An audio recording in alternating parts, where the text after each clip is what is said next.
Oh my gosh, I'm having such technical difficulties today. Let's see if I can get through this. I was just trying to get on here to post kind of a short video of an update of how things have been going. It's been a long time since I just had like a kitchen table chat conversation.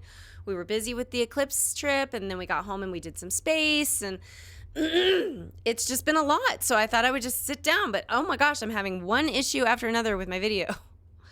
So we're going to try again. Um, I wanted to just say that I'm doing well. It's been the Eclipse trip was hard. My cat's shaking the table, whatever. I'm keeping going. We drove straight through down to Texas for it. We arrived on Saturday afternoon. It was about a 14-hour drive, and checked into the hotel. And that night, I slept about 10 or 11 hours. We had all day Sunday to recover from that. And then Monday, we got up early, about 7. Well, I think we left the hotel around 7:30 to drive. We followed my brother and his family. We drove to Lampasas to view the eclipse, which was about an hour and 15 minutes away from the hotel. And then it was kind of hit or miss. It looked like it wasn't going to happen as far as like the view and all this, but we decided to set up anyway and just go with it. And it was so great that we got to see what we got to see. But I wanted to mention about, like, I'd been seeing on Facebook and stuff since the eclipse, like a flood of posts. And I didn't share my pictures. I didn't go there. It's overwhelming when you share a picture and then you have like thousands of responses. I posted a picture to Facebook on a Facebook group once, and it got over 20,000 likes and all these comments, and it was a little overwhelming. I didn't really like how it kind of made me feel kind of weird. So I didn't do it, but I was reading through a lot of them, and people were posting this and that and eclipse this and eclipse, and it was just like I was done listening about the eclipse. But somebody got on there and they mentioned, like, is there a such thing as, she is really shaking the table, I am sorry. Is there such thing as post-eclipse like blues or depression? And I was reading all of these comments, and all these people were in agreement. Oh yes, I'm so sad, I'm so depressed, I don't want it to blah blah blah. And I didn't really feel like that, but I wanted to mention about how I could understand that could be like, for me, my husband told me after the event, he said, this eclipse, I saw you go from each bipolar extreme in 4.5 minutes because right at totality, we had these thick clouds coming in. And I thought, no, we're not going to see it because of these clouds. And my husband said the disappointment on my face was such that he felt like he could have had a heart attack and died right there, and I wouldn't have cared. Now, he's exaggerating, obviously, but he said he just couldn't hardly even put into words how disappointed I looked. And I believe that I looked pretty disappointed. Now, I wasn't like detached from reality or anything. Like if a horrific event happened, I wouldn't have been like blind to it. But anyway, so we laughed and joked about that. And then I said, well, did you see my face during when the clouds kind of broke and we got to see it? And he said, oh yeah, you looked like you did at the 2017 eclipse. You were so happy and you were crying and all of this stuff. And so it did. I went from one extreme to the other in a very short amount of time. Now, this eclipse for me was different than the first one because the first one, I didn't know what to expect. And I think that post-eclipse blues may be mostly or a lot for the people that have it, for the ones that have never experienced one before. Because I had no idea what to expect for that one. And I do think I had a touch of mania during totality for the one in Casper, Wyoming. I do think I had a touch of mania. I hadn't slept. My birthday was the day before. It was just so much was going on. All of this was going on. And I was adapted to my med, but not like I am now. So, and that eclipse just, the corona of the 2017 eclipse was incredible. I think based off of the pictures that I've seen of the total where people did have some clear skies for it, the corona was beautiful, of course, but it was nothing like the 2017 eclipse, I don't think. So I feel like we got clouded out. Like, I've seen one really amazing eclipse. And then this one, we had some clouds. And this one was the one for me that I would have chosen to have clouds, a little bit of clouds fighting through. Because the other one, I can't even, it was just so gorgeous. Anyway, so this one though, even with the clouds, it was a totally different experience. Echo, quit playing. Get off. She's playing with my computer cord. I'm telling you, I just cannot get through a video today. Yes, her name's Echo. And I just shot her with water. So anyway, but yeah, this eclipse with the clouds, it was really different. Like it was so gorgeous in a totally different way. But I knew what to expect, kind of, like I wasn't completely, but the clouds did change it anyway. So I had kind of a up and down in one moment.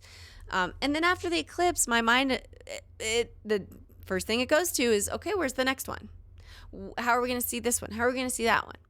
And we've talked about the next one that would be the best one to travel for would be the one that goes over Egypt. Now, I would love to do it, but international travel was hard for me before my diagnosis. I would imagine it'd still be pretty hard on me now. I mean, this trip was really hard on my mind. This being awake for like 30 hours and then coming home, and it's just like that's hard. International travel's hard. Jet lag is hard.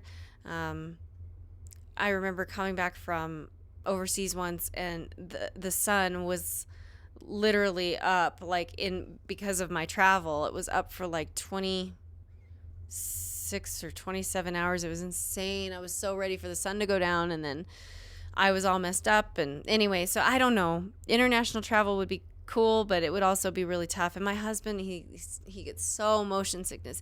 He can't even let me drive. Like on this trip, I didn't drive at all because he can't let me drive because he'll get car sick.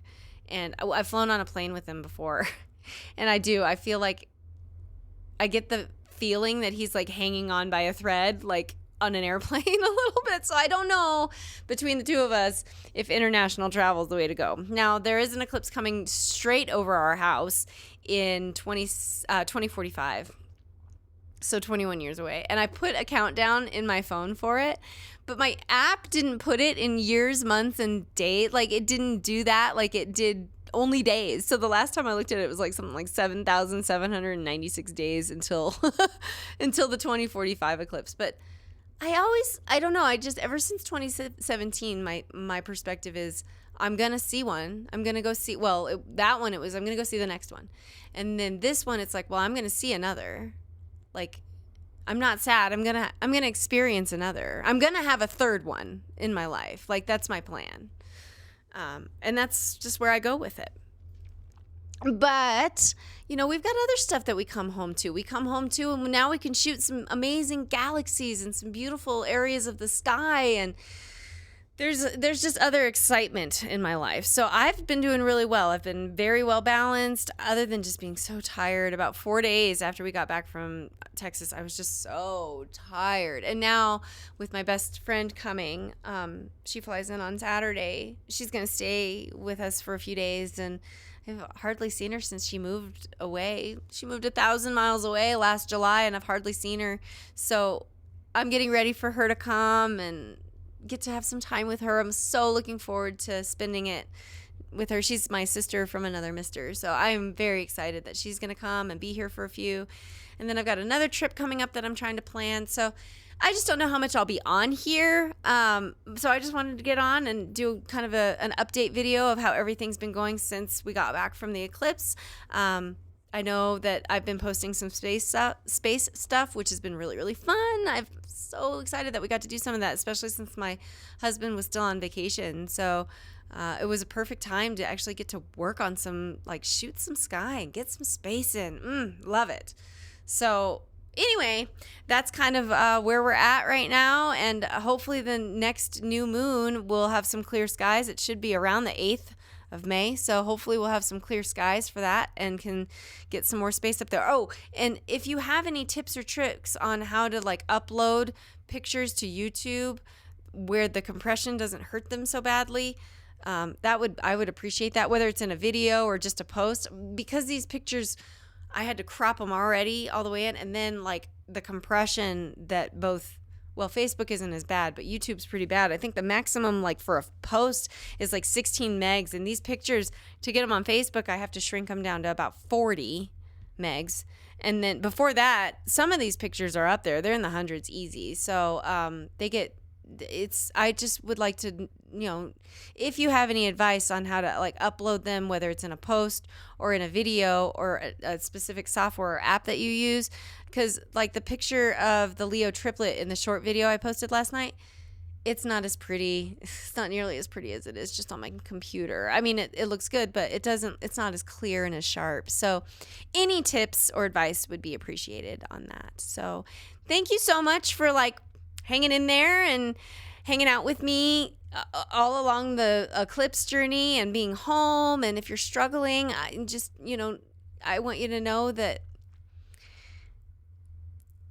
I know this sounds so cliche, but kind of letting time go by can help. It can improve things because the scenery around you can change. It's like the greenery that I was talking about. Even having the greenery come back around helps. Like, there's things that if you just let some time pass, your view will change without you even knowing. And things will like show up. Like if a hummingbird were to just fly out, like that happens here. Like you never know what can just shift you into a better direction and a more balanced place. But if you're struggling, reach out to me if you need to. I can help try to connect you to anybody that might be the right person for you. My email for this channel is thebipolarastrophotographer@gmail.com.